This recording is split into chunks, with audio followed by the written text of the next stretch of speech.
এই দৃশ্য মঙ্গলবার বিকালে রাজধানীর কারওয়ান বাজার এলাকার। মাদক বিরোধী অভিযানে গিয়ে হামলার শিকার হয় পুলিশ। পরে চাপাতি দিয়ে হামলা করে আসামি ছিনিয়ে নিয়ে যায় তারা। তারপর পুলিশ বাধ্য হয় ঘটনাস্থল ত্যাগ করতে।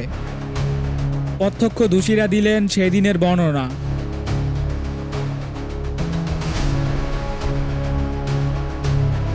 আমরা এদিক দিয়ে তাকাইছি যে পুলিশরা মানে হিরুমসি টাইপের দু তিনটা রান্দা ছিল একটা রাতে, আরেকগুলো ইট মারতে আছে, পাথর মারতে আছে। দুজন পুলিশ আসছিল, একজন পালাই দৌড় মারছে, আরেকজনে মানে সাবাটি দিয়ে কোপ দিছিল।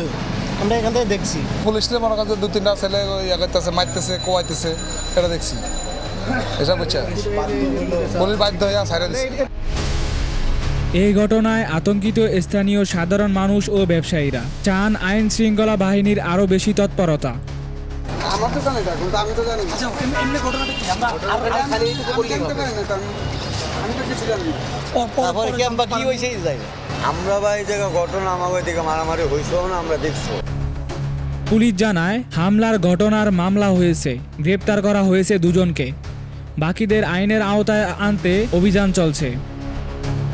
তো তিনজনের মাদক ধরতে গেলে এই যেটা দেখতে অ্যাটাক করছে, পরে আমরা যারা এগুলি করছে তাদের বিরুদ্ধে একটা পুলিশ আদালতের মামলা নিয়ে নিচ্ছি, গ্রেপ্তারও করছি। এর আগেও এই এলাকা থেকে মাদক কারবারিদের গ্রেপ্তার করেছে police. Mahin Islam Pavel, news triple I, Dhaka.